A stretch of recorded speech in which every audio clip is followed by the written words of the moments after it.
Subscribe कीजिए the special teacher channel को और इस बेल आइकन को दबाएं हमारे लेटेस्ट वीडियो सबसे पहले देखने के लिए। हेलो टू एवरीवन, मैं सलोनी गुप्ता आपके अपने चैनल द स्पेशल टीचर में आप सभी दर्शकों का स्वागत करती हूँ। दोस्तों, आज हम यहाँ पर डीएड एचआई के पेपर 10 के बारे में पढ़ने वाले हैं, जिसका नाम है family, community and hearing impaired child. इसके फर्स्ट यूनिट को ऑलरेडी कम्प्लीटली मैं डिस्कस कर चुकी हूँ आपके साथ। यदि आप उसे नहीं देख पाए हैं या मिस कर गए हैं तो मेरी प्रीवियस वीडियोज़ में जाकर चेक कर सकते हैं और टॉपिक वाइज चीज़ों को समझ सकते हैं। और आज मैंने पेपर 10 के सेकेंड यूनिट को लिया है, जिसका नाम है इशू, कंसर्न्स और कंसेशंस, मतलब सोचनीय मुद्दे और छूट। यहाँ पर हम हियरिंग इम्पेयर्ड चाइल्ड की बात कर रहे हैं, अर्थात श्रवण बाधित बालक की बात कर रहे हैं। तो उससे संबंधित जो सोचनीय मुद्दे होते हैं और जो छूट होती है, चाहे वो गवर्नमेंट सेक्टर में हो या प्राइवेट सेक्टर में हो, उसके बारे में हम इस यूनिट के अंतर्गत जानेंगे। आज मैंने इस यूनिट का केवल 1 पॉइंट लिया है, जिसका नाम है स्कूल, शिक्षक एवं छात्र संबंधी मुद्दे, issues related to student, teacher, school और फैमिली। एक श्रवण बाधित बालक जो होता है वो जन्म उपरांत से ही कई सारी समस्याओं और कठिनाइयों का सामना अपने जीवन में करता ही करता है। तो इस बिंदु के अंतर्गत जब वह बच्चा स्कूल जाता है, उससे संबंधित उसके जीवन में क्या कठिनाइयाँ होती हैं, क्या समस्याएं होती हैं, हम इसके बारे में जानेंगे। तो चलिए स्टार्ट करते हैं। सबसे पहले तो मैं आपको कंसेशंस के बारे में बताना चाहूँगी कि कंसेशंस का मतलब होता क्या है। हिंदी में बताऊँ अगर, तो वर्ग विशेष के लिए कीमत में कटौती या रियायतें। और इंग्लिश में मैं इसको एक बार रीड कर देती हूँ, उसके बाद मैं आपको बताऊँगी एक्सप्लेन करते हुए। ये a lower price for certain group of a people, मतलब कि एक विशेष समूह के लोगों के लिए विशेष रियायतें दी जाती हैं जब, तो हम उसे कंसेशंस कहते हैं। फॉर एग्जाम्पल के लिए मैं आपको बता दूं कि एक जब साधारण व्यक्ति रेल यात्रा करता है और एक जब दिव्यांगजन व्यक्ति रेल यात्रा करता है, तो दोनों की जो टिकट होती है उसके मूल्य में एक आधारभूत अंतर पाया जाता है, और वो जो अंतर होता है वो सरकार द्वारा दी गई रियायतें जो होती हैं, कंसेशंस होते हैं, उसके आधार स्वरूप ही होता है। मान लीजिए एक सामान्य व्यक्ति का जो किराया है वो 20 रुपये है, तो जो एक स्पेशली एबल्ड व्यक्ति जो होगा उसका जो टिकट का जो पैसा होगा उसका रुपये हो सकता है 10 ही रुपये हो। तो जो ये जो अंतर आया है मूल्य में 10 और 20 का, 10 रुपये का जो अंतर आया है, उसे ही हम कंसेशन कहते हैं। और ये जो कंसेशन है वह हम प्रत्येक सेक्टर में छोटी से छोटी चीज़ों में और बड़ी से बड़ी चीज़ों में देख सकते हैं, प्रत्यक्ष व अप्रत्यक्ष रूप से। यहाँ पर मैं हिंदी और इंग्लिश दोनों आपको समझाते चल रही हूँ, ताकि जो हिंदी मीडियम के बच्चे हैं उन्हें भी समझ में आए चीज़ें, और इंग्लिश मीडियम के जो बच्चे हैं उन्हें भी समझ में आए चीज़ें। देखिए, स्पेशल एजुकेशन का कोई भी कोर्स हो तो आपको सबसे पहले उन चीज़ों को समझना और ऑब्ज़र्व करना बहुत ज़रूरी है। और जो हमारी मदर टंग है हिंदी और इंग्लिश साथ में मैं यूज़ ही कर रही हूँ, फिर भी आपको कोई भी प्रॉब्लम होती है तो आप मेरे कमेंट सेक्शन में बिल्कुल पूछ सकते हैं। और इसका जो फर्स्ट पॉइंट है वो छात्र संबंधी मुद्दे हैं, मतलब स्टूडेंट संबंधी जो मुद्दे होते हैं, पॉइंट्स होते हैं। सबसे पहले है बालक की शीघ्र पहचान एवं हस्तक्षेप की समस्या। यहाँ पर एक शब्द आया है शीघ्र हस्तक्षेप या पहचान। शीघ्र हस्तक्षेप वह प्रक्रिया है जिसके अंतर्गत एक स्पेशल चाइल्ड या विशेष बालक की जो समस्याएं होती हैं या आवश्यकताएं होती हैं, उनके बारे में पूर्णतः जो होता है वो आकलन किया जाता है। उसके उपरांत ही उसकी समस्याओं का समाधान स्वरूप कई सारे हल प्रस्तुत किए जाते हैं। एग्जाम्पल के रूप में मैं अगर आपको बताऊं, जब हम बीमार पड़ते हैं तो हम डॉक्टर के पास जाते हैं, और डॉक्टर जो होता है वह हमारी बुखार आने का कारण, कब आया, कैसे है बुखार, कब से है बुखार, क्या कारण है बुखार आने का, ये सारी चीज़ें हमसे पूछता है। उसके उपरांत ही दवाइयाँ लिखता है।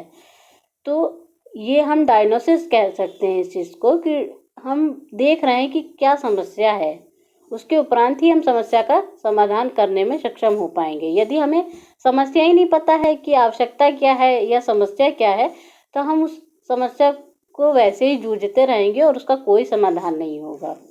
तो शीघ्र हस्तक्षेप अब आपको समझ में आ गया होगा। तो शीघ्र हस्तक्षेप यदि किसी बच्चे के लिए नहीं कराया जाता है जो कि स्पेशल है, स्पेशल नीड्स हैं उसकी, यदि शीघ्र हस्तक्षेप या पहचान जैसी प्रक्रियाएं नहीं कराई जाती हैं तो इसका प्रभाव उसके संपूर्ण जीवन के विकास में नकारात्मक रूप से ही पड़ता है। इसका जो दूसरा पॉइंट है, बालक के संप्रेषण का माध्यम।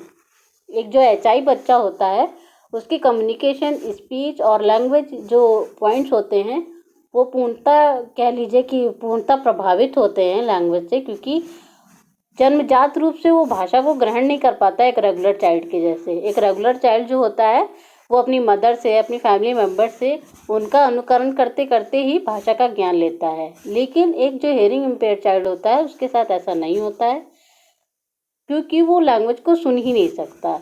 तो ऐसे में वह अपनी चीज़ों को अभिव्यक्त नहीं कर पाता है। जन्मजात रूप से ही उसमें साइन लैंग्वेज कह लीजिए या चिन्हित भाषा का भी विकास नहीं हो पाता। वो धीरे धीरे खुद ब खुद डेवलप करता है, तो उसमें भी टाइम लग जाता है। तो जब वो स्थिति, जब सारी चीज़ें उसमें डेवलप्ड ही हो रही हैं, जब उसके पास कोई लैंग्वेज नहीं है, तो आम नॉर्मल सी चीज़ है कि उसका कम्युनिकेशन जो है वो प्रभावित होगा और वो पूरी तरीके से अपनी चीज़ों को अभिव्यक्त नहीं कर पाएगा और अंततः कुंठित हो जाएगा। इसमें जो तीसरा बिंदु है, बालक के लिए विशेष शिक्षण की व्यवस्था। जो हेयरिंग इम्पेयर्ड चाइल्ड होता है उसकी स्पेशल नीड्स होती हैं और स्पेशल नीड्स के अकॉर्डिंग ही उसे एजुकेशन भी दी जाती है। यदि ऐसा ना किया जाए तो वो शिक्षा नहीं ले सकता है, या फिर कह लीजिए उसकी जो शिक्षा होगी वो पूरी तरीके से सफल नहीं होगी। तो श्रवण बाधित बालक हो या फिर किसी भी अक्षमता से ग्रसित बालक हो, तो उसकी आवश्यकताओं के आधार पर ही उसे शिक्षा देने की व्यवस्था करनी चाहिए। पाठ्यक्रम में अनुकूलता मतलब रिलैक्सेशन इन करिकुलम। पाठ्यक्रम, किसी भी शिक्षा का आधार जो होता है वो पाठ्यक्रम ही होता है। और पाठ्यक्रम में विशेष आवश्यकता वाले बालकों को यदि उसमें फ्लेक्सिबिलिटी नहीं है या लचीलापन नहीं है, कुछ जो ऐसे सब्जेक्ट हैं जो कि बहुत कठिन है एक डिफरेंटली एबल्ड बच्चे के लिए या स्पेशल बच्चे के लिए, तब भी हम उन सब्जेक्ट को पढ़ा रहे हैं, तो जो शिक्षा है, जो बालक है वो हो सकता है उसका इंटरेस्ट ही ख़त्म हो जाए कि एजुकेशन मुझे लेनी नहीं है, या वो शिक्षा से दूर भागने लगे। लेकिन जब हम उसके करिकुलम को पूर्णतः फ्लेक्सिबल बनाएंगे और उसके अनुसार बनाएंगे, तब वो आराम से उसमें एडजस्ट हो जाएगा और चीज़ों को सीखने में उसकी जो उत्सुकता है वो बनी रहेगी और वो विकसित कर पाएगा अपने आप को नई चीज़ें सीखकर। भाषा संबंधी छूट। मान लीजिए एक बच्चा है जो कि इंडियन सोसाइटी में पैदा हुआ है, उसके आसपास के सभी लोग हिंदी बोलते हैं, लेकिन वो हेयरिंग इम्पेयर्ड है अर्थात श्रवण बाधित है, तो उसके पास जन्मजात रूप से कोई भी भाषा का ज्ञान नहीं है अभी, क्योंकि वो चीज़ों को सुन नहीं सकता, वो भाषा को सुनकर ग्रहण नहीं कर पा रहा उतनी अच्छे तरीके से। धीरे धीरे कुछ समय उपरांत उसने कुछ चीज़ें सीखी भी हैं अल्प रूप से, लेकिन पूर्ण रूप से उसके पास कोई भी लैंग्वेज नहीं है। और ऐसी स्थिति में तब उसका एडमिशन यदि इंग्लिश मीडियम स्कूल में करा दिया जाए कि अब तुम्हें इंग्लिश पढ़नी है, तो वो पूर्णतः भ्रमित ही हो जाएगा कि पहले तो उसके पास कोई लैंग्वेज नहीं है, उसके घर वाले हिंदी बोलते हैं जो कि अभी उसे समझ में नहीं आ रही है और स्कूल जाकर उसे इंग्लिश थमा दी गई। तो ऐसी स्थिति में उसकी जो लैंग्वेज डिले जैसी चीज़ें होती हैं, लैंग्वेज डिफ़िकल्टीज़ जो होती हैं बिंदु की, वो सारी चीज़ें और बढ़ जाएंगी और जो बालक होता है वो चीज़ों को बिल्कुल नहीं समझ पाएगा। लेकिन अगर इसे सकारात्मक रूप से हम देखें तो भाषा स्कूल में जब उसने एडमिशन लिया या फिर कोई भी चीज़ें हैं जिसमें वो सीख रहा है चीज़ों को, तो उसको एक फ्रीडम दी जाए कि तुम जिस भी लैंग्वेज में कंफर्टेबल हो या फिर जो भी चीज़ें, जो भी भाषा तुम्हें समझ में आ रही है तुम उसमें सीखो, तो बच्चा आसानी से चीज़ों को समझने के लिए उत्सुकता दिखाएगा और एंजॉय करते हुए चीज़ों को समझ भी पाएगा। देखिए, किसी भी अधिगम या लर्निंग प्रोसेस में लैंग्वेज बहुत ही इम्पोर्टेंट रोल निभाती है, क्योंकि विदाउट एनी लैंग्वेज हम चीज़ों को एक्सप्रेस नहीं कर पाएंगे और चीज़ों को ग्रहण भी नहीं कर पाएंगे। श्रवण बाधित बालकों के लिए उच्च शिक्षा का अभाव। हमारी जो इंडियन प्रोस्पेक्टिव है वहाँ पर अभी भी हमारा जो देश है वो विकासशील ही है, मतलब अंडर डेवलप्ड ही है। और ऐसी स्थिति में हम साधारण बच्चों की जो उच्च शिक्षा है उसका भी विस्तार हम सही तरीके से नहीं देख पा रहे हैं कि पूरी तरीके से उनका प्रसार हो चुका है उच्च शिक्षा का। तो और यहाँ पर तो हम विशेष शिक्षा की बात कर रहे हैं, तो श्रवण बाधित बालक है जो जिसका इंटरेस्ट है एजुकेशन में, वो हायर एजुकेशन लेना चाहता है, तो ऐसी स्थितियां भी आ जाती हैं कि उसे अवसर नहीं मिलते या फिर उपलब्धता नहीं है चीज़ों की। अगर मान लीजिए कॉलेज भी है तो उसके घर से इतना डिस्टेंस दूर है कि वो ट्रैवल नहीं कर सकता, बहुत सारी चीज़ें ट्रैवल करने में बहुत प्रॉब्लम आएगी उसे, तो ये भी उसकी शिक्षा को प्रभावित करता है। और इसमें हम जो नेक्स्ट पॉइंट है वो देखेंगे, विशेष बालकों की शिक्षा को मजबूत बनाने के लिए प्रशिक्षित मानव संसाधन की कमी। मतलब रिसोर्स पर्सन, मानव संसाधन का अर्थ है यहाँ पर रिसोर्स पर्सन। रिसोर्स पर्सन में एक स्पेशल नीडेड, यहाँ पर हम फर्स्टली एचआई बच्चे की बात कर रहे हैं। एचआई बच्चे को बहुत सारे अदर पर्सन मतलब ह्यूमन रिसोर्स की ज़रूरत पड़ती है, जिसके अंतर्गत स्पेशल एजुकेटर आता है, साइकोलॉजिस्ट आता है, स्पीच थेरेपिस्ट आता है, ऑडियोलॉजिस्ट आता है, और एक सामान्य चिकित्सक आता है, और कई सारे अन्य लोग भी आते हैं जो उसकी सहायता करते हैं। लेकिन कई मान लीजिए कोई बच्चा ऐसा है जो कि गांव में रहता है, एकदम आउटर एरिया में, वहाँ पर हो सकता है ये सारे मानव संसाधन उपलब्ध ना हो पाए समय अनुसार, तो ऐसे में भी उसका जो विकास है वो पूर्णतः प्रभावित होगा। और यदि समय से इस सारे मानव संसाधन उसे उपलब्ध करा दिए जाएं तो उसका जो विकास है वो सकारात्मक रूप से तीव्र गति से मतलब तेजी से आगे बढ़ेगा और बच्चा अपने आप को विकसित कर पाएगा। श्रवण बाधित बालकों के शिक्षण हेतु नवीनतम शोध तथा तकनीकी विकास की कमी।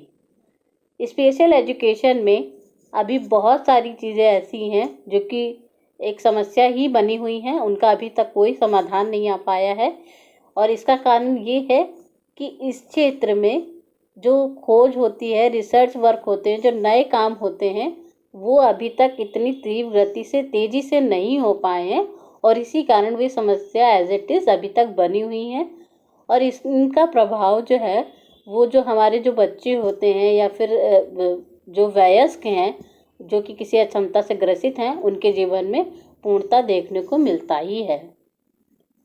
और इसका जो नेक्स्ट बिंदु है, अवरोध मुक्त वातावरण का अभाव।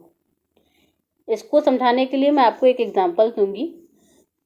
एक श्रवण बाधित बालक है जो कि एक स्पीच थेरेपिस्ट के द्वारा अपनी स्पीच को डेवलप करने की कोशिश कर रहा है, और ऐसी स्थिति में वो ऐसे वातावरण में बैठा हुआ है जिसमें बहुत सारे डिस्ट्रैक्शन कह लीजिए या बाह्य जो उपकरण हैं, बाह्य जो लोग हैं, ऐसे वातावरण में बैठा हुआ है जिसमें उसका कंसंट्रेशन जो स्पीच थेरेपिस्ट है उसके अलावा बहुत सारी जगह पे जा रहा है। तो ऐसी स्थिति में वो अपनी स्पीच को कंसंट्रेशन के साथ डेवलप नहीं कर पाएगा और उसकी जो भाषा है वो बाधित ही बनी रहेगी। तो हमारे कहने का मतलब ये है कि जब भी कोई बच्चा कुछ भी सीख रहा हो, चाहे वो लैंग्वेज से संबंधित हो, चाहे वो एजुकेशन से संबंधित हो या कोई भी सेक्टर से संबंधित हो, यदि आप लर्निंग कर रहे हैं या कोई बच्चा लर्निंग कर रहा है तो अवरोध मुक्त वातावरण का होना अति आवश्यक है। नहीं तो हमारी लर्निंग जो है वो इनकम्प्लीट ही रह जाएगी या तो अवरुद्ध हो जाएगी। और इसका जो सेकंड पॉइंट है, शिक्षक संबंधी मुद्दे, टीचर रिलेटेड पॉइंट्स जो होते हैं, उसमें आता है अध्यापक। सबसे पहले अध्यापक, चाहे वो साधारण बालक का अध्यापक हो चाहे वो विशेष शिक्षा से संबंधित बालक हो, उसकी जो भूमिका होती है वो सदैव ही एक छात्र के जीवन में अति महत्वपूर्ण, कह लीजिए आदर्श के रूप में कार्य करती है। क्योंकि जो छोटे बच्चे होते हैं, हमने भी देखा होगा कि प्राइमरी लेवल के जो बच्चे होते हैं वो अपने टीचर्स को कितना फॉलो करते हैं, उसका प्रभाव उनके जीवन में जीवन भर देखने को मिलता है, जैसे भी टीचर उनके इन्फ्लुएंस में रहे हैं। वो कक्ष में अपनाई जाने वाली शिक्षण विधियाँ, इसके लिए भी मैं आपको एक एग्जांपल दूंगी कि मान लीजिए कि एक इंक्लूसिव सेटअप का स्कूल है, समावेशित शिक्षा का एक स्कूल है, जहाँ पर विशेष शिक्षा वाले बालक और सामान्य बालक साथ में एक कक्षा में पढ़ रहे हैं। और ऐसी स्थिति में जो शिक्षक हैं या शिक्षिका हैं, वो ऐसी शिक्षण विधियों का प्रयोग कर रही हैं, मान लीजिए लेक्चर मेथड दे रही हैं वो, कि लेक्चर से वो बोल रही हैं और बच्चे सुनकर चीज़ों को समझ पा रहे हैं। लेकिन उसी क्लास में जब एक हेयरिंग इम्पेयर्ड या श्रवण बाधित बालक बैठा हुआ है तो वो चीज़ों को नहीं समझ पाएगा। तो ऐसी स्थिति में उसका जो ज्ञान है वो अधूरा ही रह जाएगा और उससे संबंधित जो प्रकरण है वो पूर्णतः उसे नहीं समझ में आएगा। तो इन सारी चीज़ों को ना होने देने के लिए एक टीचर की ये रिस्पॉन्सिबिलिटी बनती है कि जो कक्षा में जो भी वो पद्धति का प्रयोग कर रही है वो सारे बच्चों की क्वालिटी व क्षमताओं को जानते हुए करे कि अगर इस मेथड का प्रयोग करेंगे तब बच्चे कितना सीख पाएंगे और अदर बच्चों पर इसका क्या इफेक्ट पड़ेगा, इस सारी बिंदुओं को समझकर एक शिक्षण पद्धति का प्रयोग करें। शिक्षण पद्धति वह होती है दोस्तों, वह प्रविधि जिसके द्वारा एक जो टीचर होती है वो क्लास में प्रकरण को पढ़ाती है या प्रस्तुत करती है। इसके भी विभिन्न रूप होते हैं। इसको डिटेल में यदि अगर उदाहरण रूप में मैं बताऊं तो व्याख्यान विधि, डेमोस्ट्रेशन विधि, ये सारे एग्जाम्पल हैं शिक्षण मेथड के या शिक्षण विधियों के। और इसमें तीसरा बिंदु है मूल्यांकन एवं आकलन। मूल्यांकन एवं आकलन का अर्थ है कि हम मान लीजिए हमने कोई कंटेंट जो है वो पढ़ा दिया, क्लास में लेसन पढ़ा दिया हमने, लेकिन जब हम इवैल्यूएशन कर रहे हैं तो वो ओरली कर रहे हैं क्लास में बैठकर, और क्लास में जो है वो एक अचाई बच्चा भी है, हेयरिंग इम्पेयर्ड चाइल्ड भी है, जो कि हमारे प्रश्नों को सुन ही नहीं सकता, तो उत्तर क्या देगा वो। यदि हम उसकी सहूलियत को ध्यान में रखकर ब्लैक बोर्ड पे कोई चित्र बना दें या फिर उससे साइन लैंग्वेज में चीज़ों पूछ ले या लिखित रूप से पूछ ले, तो वो जो भी उसके पास ज्ञान होगा उसके आधार पर वो मूल्यांकन में सहयोग देगा और हम ये जान पाएंगे कि उसने प्रकरण से संबंधित कितनी चीज़ों को समझा है और वो सीख पाया है। विद्यालय का बुनियादी ढांचा, बेसिक इंफ्रास्ट्रक्चर ऑफ स्कूल। देखिए, जब स्कूल का जब निर्माण होता है तो बहुत सारी आधारभूत आवश्यकताओं को ध्यान में रखकर किया जाता है।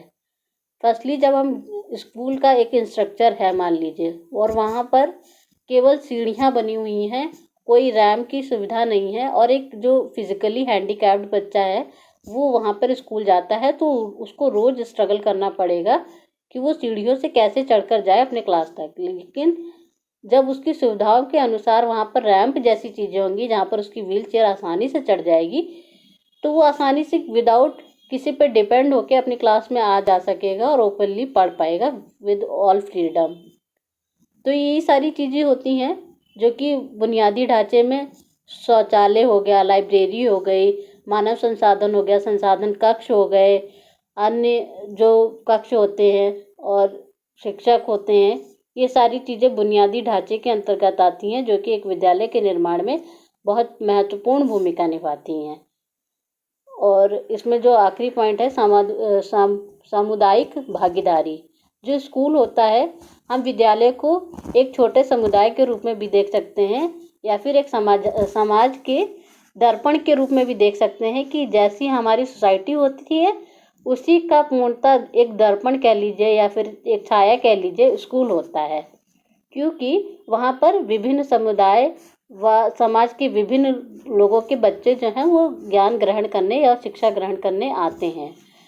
तो ऐसी स्थिति में स्कूल जो होता है वो इंक्लूसिव सेटअप में यदि बनाया जाए जिसमें कि स्पेशल बच्चे भी पढ़ रहे हों और रेगुलर बच्चे भी पढ़ रहे हों, तो यदि एक साथ बच्चे जा रहे हैं और समाज के लोग भी उसे सहयोग कर रहे हैं कि हाँ हमें कोई प्रॉब्लम नहीं है, यदि डिसेबल्ड बच्चे भी हमारे बच्चों के साथ पढ़ रहे हैं तो उसका भी प्रभाव एक बालक के जीवन में पड़ता है।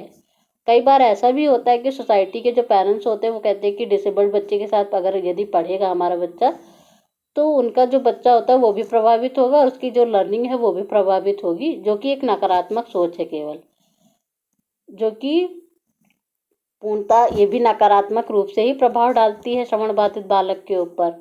तो आई होप सो आपको ये पॉइंट सारे समझ में आ रहे होंगे और इसका जो नेक्स्ट पॉइंट है अभिभावक से संबंधित मुद्दे। देखिए कंसर्न्स और कंसेशंस जो पॉइंट हैं अभिभावक से संबंधित मुद्दे जो होते हैं उसके अंतर्गत आएगा कि एक पेरेंट्स हैं, मान लीजिए एक कपल है जो कि पेरेंट्स हैं एक HI बच्चे का, और वो चाहते हैं कि अपने बच्चे को सारी एजुकेशन फैसिलिटीज़ दें, उसे डेवलप करें, उसे स्पीच थेरेपीज दें और उसे हेयरिंग इम्पेयरमेंट संबंधित जो भी एड हैं वो प्रोवाइड कराएं। लेकिन ऐसा कभी कभी होता है कि पेरेंट्स तो सपोर्टिव होते हैं लेकिन फाइनेंशियली क्राइसिस की वजह से, मतलब आर्थिक त्रुटि की वजह से वो चीज़ों को अवेलेबल नहीं करा पाते हैं बच्चों को, और इससे बच्चे का जो विकास है वो पूर्णतः प्रभावित होता है और बाधित होता है, मतलब रुक जाता है कि पेरेंट्स तो सपोर्ट करना चाहते हैं लेकिन फाइनेंशियली एक्स्ट्रा जो खर्च हो रहा है वो सपोर्ट नहीं कर सकते, इसलिए बच्चे को एज इट इज़ घर पर ही रख देते हैं, उसका एजुकेशन बंद कर देते हैं क्योंकि वो उसका खर्चा नहीं उठा पाते हैं। तो अभिभावकों से संबंधित भी कई मुद्दे आते हैं कि पेरेंट्स सपोर्ट नहीं कर रहे हैं, फैमिली के अदर लोग नहीं सपोर्ट कर रहे हैं, वो एक्सेप्ट ही नहीं कर रहे हैं अपने बच्चे को कि उनका बच्चा हेयरिंग इम्पेयर्ड है, और वो समाज में लज्जित हो रहे हैं कि उनका जो बच्चा है उसकी विशेष आवश्यकताएं हैं। इन सारे बिंदुओं में अभिभावक से संबंधित मुद्दे आते हैं। छात्र संबंधी मुद्दे, छात्र पर्सनली लेवल पर जो बच्चा होता है, कई बार ऐसा भी होता है कि हेयरिंग इम्पेयर्ड चाइल्ड जो होता है वो इतना डीमोटिवेट हो जाता है शुरुआती जीवन में ही कि वो चाहता ही नहीं है कि उसको किसी तरीके का डेवलपमेंट दिया जाए या फिर उसकी किसी तरीके से लर्निंग की जाए, या फिर वो कोई भी सेशंस वगैरह ले, जैसे स्पीच, उसके पेरेंट्स उसे सपोर्ट कर रहे हैं, उसके घर वाले भी कर रहे हैं, लेकिन फिर भी वो पीयर ग्रुप वगैरह जैसे ग्रुप में जाकर इतना डिमोटिवेट हो जाता है कि वो आगामी लक्ष्यों के बारे में सोचता ही नहीं है और डिमोटिवेट होके ब्लैंक होके बैठ जाता है। तो ये सारे बिंदु थे, एक कंसेशन और कंसर्न्स बिंदु थे एक हेयरिंग इम्पेयर्ड चाइल्ड को लेकर। आई होप सो आपको समझ में आया होगा, और इससे संबंधित यदि आपके मन में कोई भी प्रश्न है तो आप आसानी से मुझसे पूछ सकते हैं मेरे कमेंट सेक्शन में। और यदि आपको ये वीडियो पसंद आया हो तो प्लीज़ वीडियो को लाइक कीजिएगा, सब्सक्राइब कीजिएगा हमारे चैनल को, और अधिक जानकारी के लिए आप हमारे व्हाट्सएप ग्रुप और टेलीग्राम ग्रुप से भी जुड़ सकते हैं। धन्यवाद।